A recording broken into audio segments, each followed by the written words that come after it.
Dankie vir die voorreg van nog 'n Sabbat. Dankie dat U ons veilig hierheen gebring het. Praat asseblief met ons elkeen se hart vandag en vul ons met U gees en vrede, liefde en rustigheid. Dankie vir die daaglikse brood wat ons gaan ontvang. Aan U behoort die heerlikheid tot in ewigheid in Jesus se grote naam. Amen. Goeiemôre van my kant af ook aan almal en ook baie welkom in geseënde Sabbat. Baie dankie vir daai mooi openingsgebed, Nicholas. Vandag wil ek met julle praat oor perspektief. So volgens die HT beteken perspektief die volgende. Dis 'n uitsig of 'n gesigpunt van waar iets beskou word. So 'n siening of 'n standpunt. Nou geheue is rekonstruktief. Dis nie opnemend nie. So volgens Elizabeth Loftus, 'n toonaangewende geheue-navorsing, is geheue nie soos 'n video-opname nie, maar eerder soos 'n rekonstruksie van gebeure wat gebaseer dan is op emosies, konteks en latere invloede. Daar's hy. In studies oor ooggetuie verslae toon Loftus se navorsing dat meer as 70% van mense verkeerd onthou of deur suggestie beïnvloed word nadat hulle 'n gebeurtenis gesien het. Dis nogal redelik 'n hoë nommer, reg? In een bekende eksperiment wat gedoen was, het die gebruik van twee verskillende woorde, die een was gebots en die ander een was gerem, veroorsaak dat 45% van die deelnemers verkeerde herinneringe van 'n glasbreuk gerapporteer het, selfs al was daar nie eers enige glas nie. So, emosies beïnvloed jou geheuevorming. Wanneer mense iets beleef, word hulle emosionele toestand, veral emosies soos vrees, stres of vreugde, in die brein se amygdala gestoor, saam met die geheue dan in die hippocampus. En verskillende mense ervaar dan hierdie verskillende emosie in dieselfde situasie, en dit lei dan tot verskillende kleurings van die herinneringe. Nog navorsing toon dat emosioneel gelaaide herinneringe 60 tot 80% sterker geaktiveer word in die brein, maar dat dit ook 30 tot 40% meer geneig is tot verdraaiing. Dan het ons ook ons kognitiewe filters en ons persoonlikheid wat ons perspektief beïnvloed. So elke persoon verwerk inligting deur hulle eie kognitiewe filters. Jou persoonlikheid, jou geloofstelsel of selfs hoe jy na jouself kyk, jou eie selfbeeld.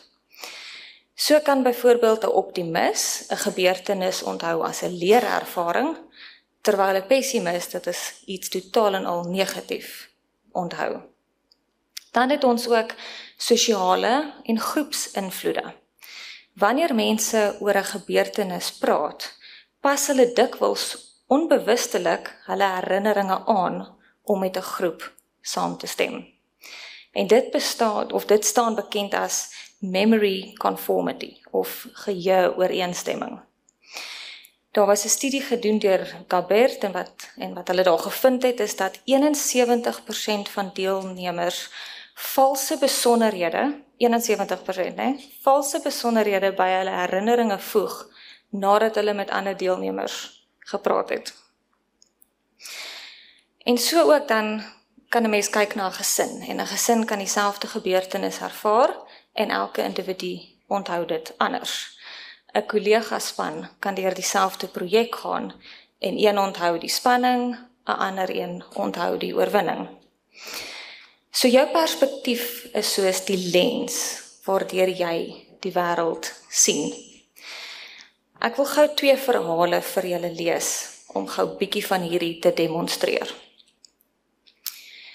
So my eerste verhaal. David stap haastig die trappe van die kantoorblok op. Sy skoene klik skerp teen die teëls, vinnig, ritmies, beheerst. Sy gesig was 'n masker van neutraliteit. Geen glimlag, geen oogkontak, net die volgende taak. By die koffiestasie groet 'n kollega hom half versigtig. Hy knik net.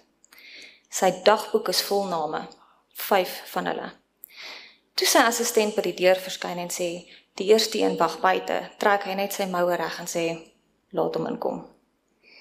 Die jong man wat inkom, Andries, lyk nuuskierig en effens gespanne. Hy hou sy notaboek styf vas. Goeiemôre meneer. David antwoord nie. Hy wys net na die stoel. Sit. Dan, sonder enige inleiding, sonder selfs 'n sug of 'n verskoning, lees hy van die papier wat voor hom is af. Andries, die maatskappy is besig met strukturele veranderinge. Jou pos word afgeskaf met onmiddellike effek. Jou laaste werksdag is Vrydag. HR sal die uitstaande verlof uitbetaal. Stilte. Die woorde hang in die lug, soos rook na 'n ontploffing. Andries se mond beweeg, maar geen klank kom uit nie. Toe vra hy sag, ek verstaan nie meneer, ek het mos my teikens gehaal. Julle het my projek geprys. David kyk koud op. Dis nie persoonlik nie, dis besigheid. Andries sit nog 'n oomblik daar, verslae, sy oë word bietjie nat. David kyk na die horlosie en vra vir hom, is daar nog iets? Die jongman skud sy kop, staan stadig op en loop uit. Sy voetstappe is swaar. So wanneer ons nou uit hierdie perspektief uit kyk en ons dink aan David, dan hou ons nie op hierdie huidige oomblik veel van David nie. Is ek reg? Okay. So, hy klink asof hy net koud is, ons meegevoel is op hierdie stadium saam met Andries, ons kry hom baie jammer vir waar hy homself nou bevind. Nou gaan ek die verhaal weer vertel. David stap stadig die trap op. Sy bene voel swaar, sy bors styf. Hy wens net vir een dag kon hy 'n ander werk hê. Vandag moet hy mense laat gaan. Mense met gesinne, met drome, met skuld. Hy slaap sleg. Sy vrou sê sy oë het hulle lig verloor.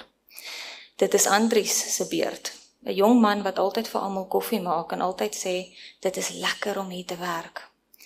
David het die aand voor die tyd om die kombuistafel gesit en die papier in sy hand vasgehou. En hy het gewonder, wat as hierdie my seun was? Wat as iemand dit vir hom moes sê? Maar sy baas het gesê, 5 poste moet gaan, David, jy weet wat om te doen. En hy weet as hy weier, sal iemand anders hom moet vervang. So, doen hy wat hy moet doen. Hy hou sy stem neutraal, hy voel vuil, maar hy kan nie emosie wys nie. Dit is teen die maatskappy beleid. Toe Andries se gesig verbleek, voel David hoe sy keel toetrek. Hy wil sê ek is jammer, maar hy weet ook dat dit gaan alles net moeiliker maak. Later daardie dag staan hy in die badkamer, sy hande teen die wasbak en sy asem rukkerig. Here, ek kan nie meer nie, fluister hy. Help my asseblief om nie bitter te word nie. Daardie aand toe hy huis toe ry, kyk hy in die triespieël en sien nie die koue man wat almal dink hy is nie, maar net ook 'n moe mens wat probeer oorleef. Hoe voel ons nou oor David? Nog dieselfde? Of het ons perspektief dalk nou 'n bietjie verander? So mense se siening van wat goed of reg is, word ook dikwels verwronge wanneer dit nie meer aan God se standaarde gemeet word nie. As ons net dink aan party van die films daar buite, eintlik ek voel amper meeste van die moderne films, is daar televisieprogramme en films wat weerspieël hoe die morele waardes verdraai word, wanneer die maatstaf nie meer die waarheid is nie, maar wanneer dit gemeet word aan gevoel of wraak of oorlewing. So ek gaan nou nie name van stories noem nie, maar daar is byvoorbeeld programme daar buite, waar daar, in een van die programme is daar 'n man wat dwelms kook om sy gesin te ondersteun. Hy word 'n miljardêr en 'n moordenaar. En tog, in die storie is hy die held.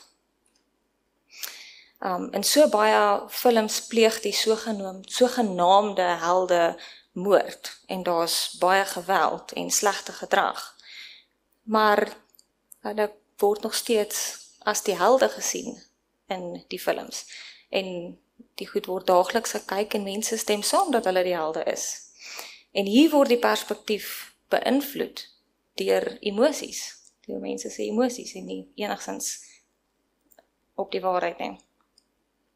Nou die Bybel is ook vol van voorbeelde van verskillende perspektiewe. As ons in 1 Samuel 16 vers 6 tot 7 gaan, dan sien ons, toe Samuel die seuns van Isaai sien, het hy gedink dat Eliab, die oudste, beslis die een is wat God gekies het. Maar die Here sê vir hom, moenie kyk na sy voorkoms of sy hoë gestalte nie, want die Here kyk nie na wat 'n mens sien nie. Die mens kyk na die uiterlike, maar die Here kyk na die hart. As ons dink aan Hanna se verhaal in 1 Samuel 1 vers 9 tot 18, toe Hanna in die tempel bid en huil, toe dink Eli die priester dat sy dronk is. Maar in werklikheid is sy 'n vrou met diepe smart en in 'n diepe gebed met die Here. As ons dink aan Jona en die mense van Ninive, Jona sien hulle net as sleg en onverdiend van genade, maar God sien hulle as berouvol en vergeefbaar. Ons dink aan Job met sy vriende. Hulle het net geglo dat Job iets verkeerd moes gedoen het, maar hulle het glad nie sy geloof gesien nie. En dan ook as ons dink aan Jesus en die Fariseërs. Die Fariseërs kyk net na Jesus en sê, hy meng met sondaars, hy breek al die reëls. Hulle sien net die mens raak. Maar in werklikheid het hy gekom om siektes en sondes te genees, om die verlosser van elkeen te kom wees. Wat jy glo, gaan bepaal wat jy ook sê. Jou tong verklap jou hart. Jesus sê in Lukas 6 vers 45 vir ons, waar die hart van vol is, loop die mond van oor. Die Bybel wys vir ons baie voorbeelde waar woorde krag het om of op te bou of af te breek. En dit spruit alles uit jou perspektief uit hoe jy die wêreld en die mense sien. Jakobus 3 vers 5 tot 10 sê vir ons, so is die tong ook 'n klein deel van die liggaam, en tog spog dit met groot dinge. Uit dieselfde mond kom seën en vervloeking. My broers, dit behoort nie so te wees nie. Spreuke 18 vers 21 sê, die dood en die lewe is in die mag van die tong. Efesiërs 4 vers 29 sê, geen vuil woord mag uit julle mond kom nie, maar net die wat goed is vir nodige opbou, sodat dit genade kan bring aan die wat dit hoor. En Matteus 12 vers 36 en 37, van elke nuttelose woord wat die mense sê, sal hulle rekenskap gee. Want uit jou woorde sal jy geregverdig of veroordeel word. Hier is baie kragtige verse en dit laat 'n mens beslis dink wanneer jy hulle lees. Jou perspektief beïnvloed ook jou gedrag. Hoeveel keer was iemand miskien al die skurk in jou storie, omdat jy na hulle kyk uit jou eie perspektief, gebaseer op jou eie herinneringe, jou emosies en jou eie kognitiewe filters. Hoeveel keer was jy dalk al 'n fariseer wat dink dat jy alles reg doen, of beter as ander? Hoeveel keer was jy dalk al 'n Petrus wat gedink het, jy is sterk genoeg, jy sal nie swyg nie? Hoeveel keer miskien 'n Jona wat gedink het, daar's groepe mense wat nie dieselfde verdien as jy nie? Miskien 'n Saul wat dink jy het iets vir God gedoen en dit kan totale gehoorsaamheid vervang. Hoe betroubaar is jou perspektief? Wat as ons leer om eerder met God se perspektief te sien? Spreuke 3 vers 5 tot 6 sê vir ons, vertrou op die Here met jou hele hart en steun nie op jou eie insig nie. Want jou perspektief sien is beperk. God sien wel die hele prentjie. Hy sien die verlede, hy sien die hede en hy sien die toekoms. So wanneer jy jou eie oordeel neerlê en God se perspektief soek deur sy woord en gees, word jou dade en jou woorde vol wysheid en vrede. So vandag dink ek moet ons almal bietjie prakties leer om hierdie toe te pas en dan miskien te sê, voordat ons reageer op iets, moet ons eers bid en vra, Here, wys my hoe moet ek hierdie situasie sien. Wanneer ek oor iemand miskien gaan praat, moet ek vra, laat my woorde asseblief lewe bring en nie oordeel nie.